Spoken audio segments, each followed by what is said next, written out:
The mansion was too quiet for such a big house. Zuri stood at the gate, her small bag pressed tightly against her chest. She looked up at the tall building in front of her. White walls, shiny windows, black cars.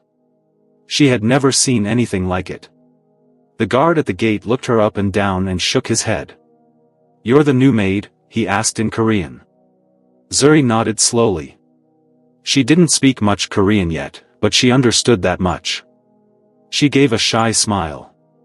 "Yes. My name is Zuri. I came from Africa." The guard didn't smile back. "Follow me." He walked fast, not waiting for her. Zuri hurried behind, her shoes making soft sounds on the marble floor. Inside, everything was shining. There were big chandeliers, long white curtains, and golden chairs. Everything smelled clean, too clean. A group of Korean housekeepers passed by. They looked at her, whispered something in Korean, then laughed. Zuri lowered her eyes. She was used to this. Back home, she had worked in houses before. But she had never felt this alone. No one welcomed her. No one smiled. No one showed her where to go. Except one person. A small boy peeked from behind a wall near the stairs. He had big round eyes and short black hair. He didn't say anything. He just stared at her. Zuri smiled gently. "Hello, little one." He didn't reply. She waved. He didn't wave back. But he didn't run either. Later that day, Zuri was given a small room near the kitchen. It had a tiny bed, one pillow, and no window. But she didn't complain. She was thankful. At least she had a place to sleep. She changed into the gray maid's uniform and started working. She swept the floors. She washed the dishes. She polished the tables until her back hurt. Every time she passed the stairs, she saw the little boy. Watching her. Always quiet. Always alone. She tried again. "What's your name?" Still no answer. One of the Korean nannies passed by and rolled her eyes. "That's Jiho. The CEO's son. Don't talk to him. He won't talk to you." Zuri looked surprised. "Why not?"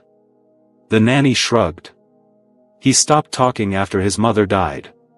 2 years ago." Zuri's heart broke. The boy looked so small. So lonely. That night, as Zuri washed the last plate, she felt a presence behind her. She turned. It was Jiho. Holding a small toy car. Still silent. She dried her hands quickly. "Do you want some warm water?" she asked softly. He shook his head. Then, slowly, he placed the toy car on the counter and slid it toward her. Zuri blinked. Was this a gift? "Thank you," she whispered. "That's very kind." Jiho looked at her for a few more seconds, then walked away. Zuri stared at the toy, smiling softly. She didn't know it yet, but from that moment, something had started. The next day, Zuri began to notice things. Jiho only ate when she was in the room. He followed her quietly when she cleaned. And once, when she hummed a song from home, he sat down on the floor and closed his eyes, like he was remembering something soft. One afternoon, she saw him drawing in the garden. She walked past and peeked. He had drawn a woman in a maid uniform. Her. Tears welled up in Zuri's eyes. But she didn't say a word. She just bent down and whispered. "Thank you for seeing me." The boy looked at her. Still no words. But his eyes were warm now. Not sad. But inside the mansion, not everyone was happy. The head housekeeper noticed the boy getting close to Zuri. She frowned. The staff whispered more. They didn't like how the African girl was being noticed.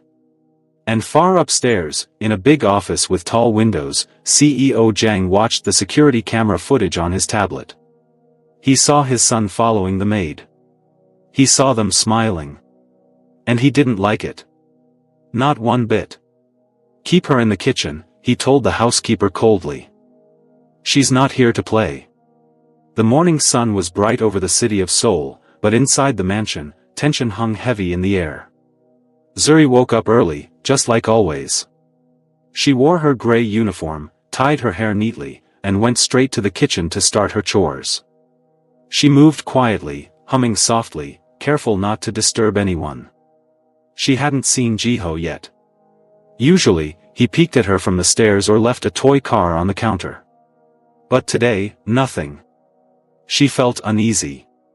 By 9 a.m., the mansion was awake.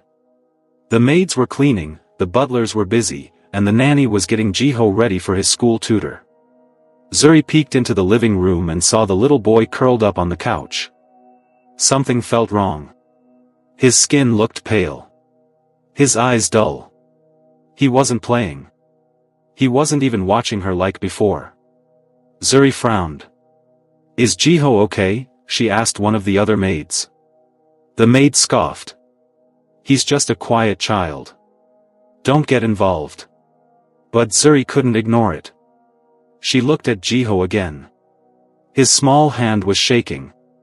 The nanny came in with a glass of milk. "Drink up, Jiho," she said. He didn't move. Zuri stepped closer. "Maybe I can help." The nanny raised her hand sharply. "You." Back to the kitchen. Zuri stepped back quietly. Her heart was tight. But she couldn't take her eyes off him. 30 minutes later, Zuri was wiping the counter when she heard a loud thud. Then a scream. "Jiho!" She dropped the towel and rushed out. The living room was in chaos. The boy lay on the floor, completely still. His eyes were rolled back, and his lips were slightly blue. The nanny was shaking, screaming in Korean. None of the staff knew what to do. Zuri didn't even think. She ran forward and dropped to her knees beside the boy. "He's not breathing," someone cried. Zuri placed 2 fingers gently on his neck. "No pulse." "Call an ambulance," she shouted. But nobody moved. They just stared. Shocked. Frozen. Zuri leaned down and tilted Jiho's head. She began chest compressions. 1, 2, 3, 4. Tears streamed down her face. "Stay with me, little one. Please. Don't go." She checked again. Weak, but there was something. She breathed into his mouth. Again. And again. His small chest lifted. Then dropped. Finally, he coughed. The boy opened his eyes slowly. Zuri gasped. "Thank you, God." The rest of the staff stood behind, mouths open in disbelief. The ambulance arrived 10 minutes later. Jiho was rushed out in a stretcher, but his tiny hand reached out and gripped Zuri's wrist tightly. He didn't want to let go. The medics tried to separate them. "He's asking for the maid," one said in Korean. "Let her ride with us," another agreed. Zuri sat beside him in the ambulance, holding his hand tightly the whole way. He didn't speak, but his eyes never left hers. Back at the mansion, the entire house was silent. In his office upstairs, CEO Jang stood in front of the security monitor. He had watched everything. Every step Zuri took. Every word she said. Every breath she gave his son. And something inside him twisted. This poor African maid had done what his entire trained staff couldn't. She had saved his only child. But he said nothing. Just stared at the screen, and clenched his jaw. At the hospital, the doctors ran tests. They said Jiho's condition was serious but stable. He has a rare heart problem, the doctor explained. Stress makes it worse. He needs love, peace, and safety. Zuri sat by the bed the whole day. She held Jiho's hand and told him soft stories from home. She even hummed the song he liked. The same one she had once sung while washing dishes. Slowly. Jiho spoke. "Zuri." Her heart stopped. That was the first word he had said in 2 years. Tears ran down her cheeks. Yes, Jiho. I'm here. Outside the room, nurses and doctors whispered.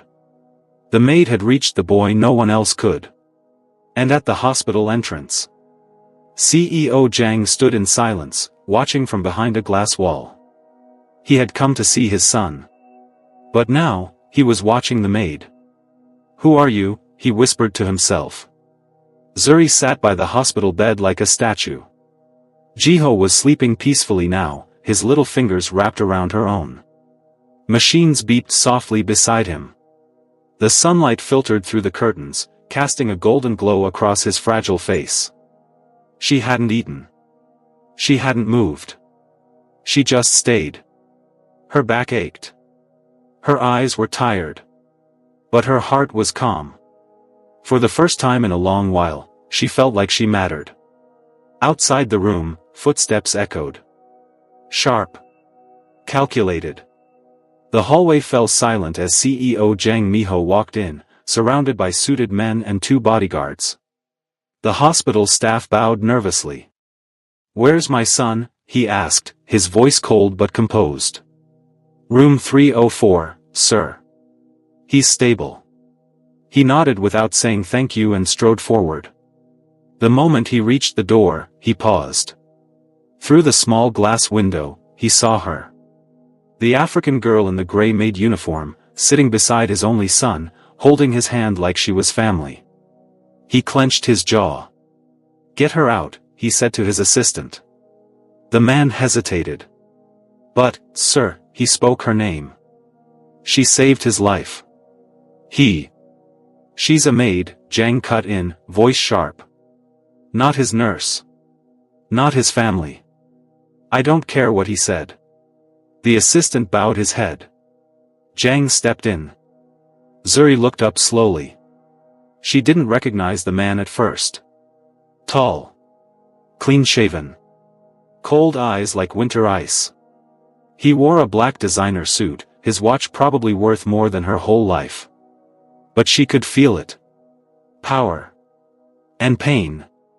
Are you, his father? She asked softly. He didn't respond. He stared at her, then at Jiho. Then back at her again.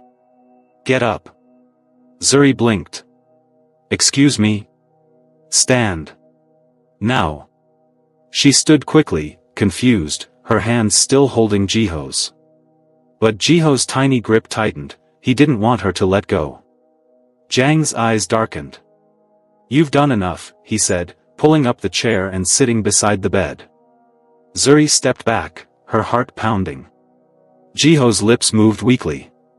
Ri. The CEO stiffened. Zuri smiled gently. I'm here, Jiho. I'm still close. Zhang looked up sharply. What did you do to my son? He demanded. I didn't do anything wrong, she replied quietly. He collapsed. I gave him CPR. I stayed with him. That's all. He stared into her eyes for a long moment. Why? Zuri blinked. Why, what? Why would a maid risk everything for someone who isn't her child? Zuri's voice trembled. Because no child deserves to die when there's still a chance to save them. Silence. Her answer pierced something in him. He didn't show it, but he felt it. Deep down. The last time someone had said that to him, it was his wife. Before she died. The door opened. Jiho's pediatric specialist stepped in. Ah, Mr. Zhang. Good you're here. We reviewed the scans.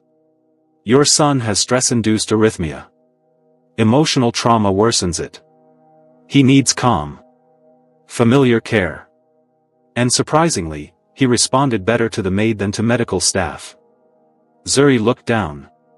Zhang stayed silent. The doctor continued. May I suggest that she be allowed to stay with him, at least until we confirm stability? The CEO stood slowly. Out, he said again, eyes on Zuri. Sir, You are not a therapist. You are not family. You're a cleaner. Go clean something. Zuri's lips trembled. But she nodded. Yes, sir. She turned to leave, but Jiho whimpered. Zuri. That one word made the room still. Zuri froze. The CEO didn't turn around. But he felt it. That pull. That sting of pride versus pain. Zuri gently placed a stuffed toy beside Jiho, then whispered. I'll be close. Always. And she walked out. Back in the hallway, Zuri leaned against the wall and broke down quietly. She had only done what she hoped someone would do for her. Love without asking.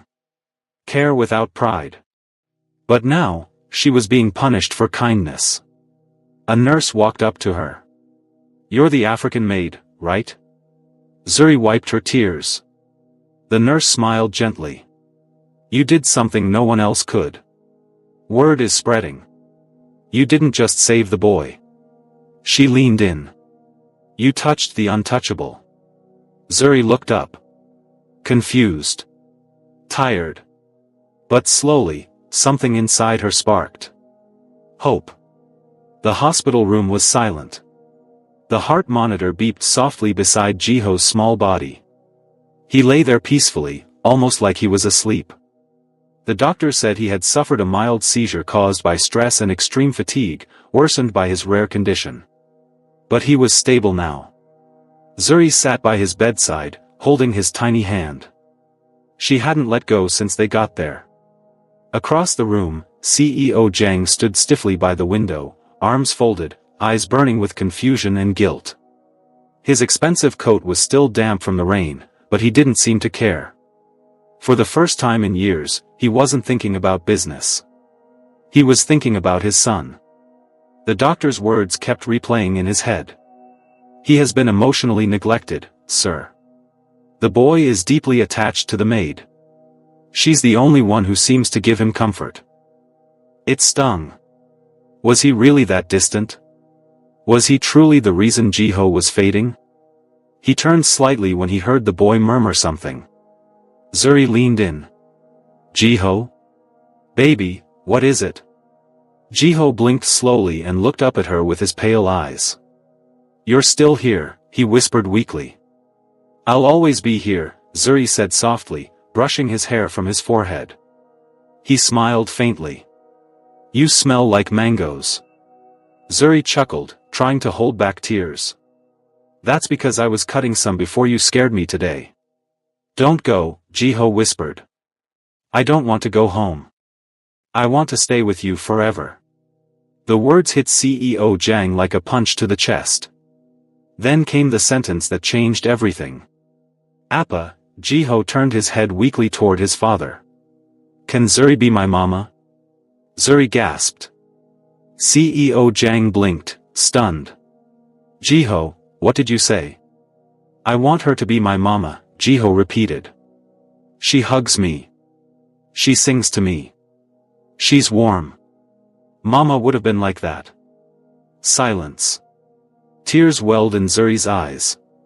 Jiho had never spoken about his real mother. Not even once. The billionaire took a step forward, unsure what to say. He looked at Zuri, the woman he barely acknowledged before, and truly saw her for the first time. She wasn't just a maid. She was the reason his son was alive. She was the only light in his son's dim little world. I'm sorry, he finally said, his voice raw. Zuri. I didn't know. I've been blind. Zuri looked up at him, shocked by the humility in his voice. I just wanted to take care of him, she whispered. He needed someone. CEO Zhang slowly walked to the edge of the bed and sat beside his son. Jiho reached out and held both their hands, his father's in one, Zuri's in the other. It was the first time the three of them had ever been that close. Zuri looked away, feeling it was too much. I should leave, let you two be. No, Jiho said, his voice suddenly firm. Stay. Zuri looked at CEO Zhang, waiting for his reaction. He stared at her for a long moment. Then he did something no one expected. He bowed. A full, deep bow. "Please don't go," he said softly. "He needs you, and maybe I do too." Zuri's breath caught in her throat. She couldn't believe it. From ignored maid to needed mother figure, just like that. Later that night, Zuri stayed in the hospital, curled beside Jiho's bed while he slept. CEO Jang sat silently on the visitor's couch, watching them with a storm of emotions swirling in his chest. For the first time in years, he didn't feel alone. He finally whispered, "Thank you, Zuri." She didn't answer. But her gentle hand resting on Jiho's chest said everything. Hello besties, in this powerful story we learn that kindness is never wasted. The heart you heal today might be the one that saves you tomorrow. This story teaches us that true love, compassion, and presence matter more than money or status. Zuri, a simple African maid, gave something priceless, genuine care, and through her quiet kindness, she healed a broken child and softened a powerful man's heart. In the end, it wasn't power that saved the boy, it was love. Thank you so much for watching. Kindly like, subscribe, and share.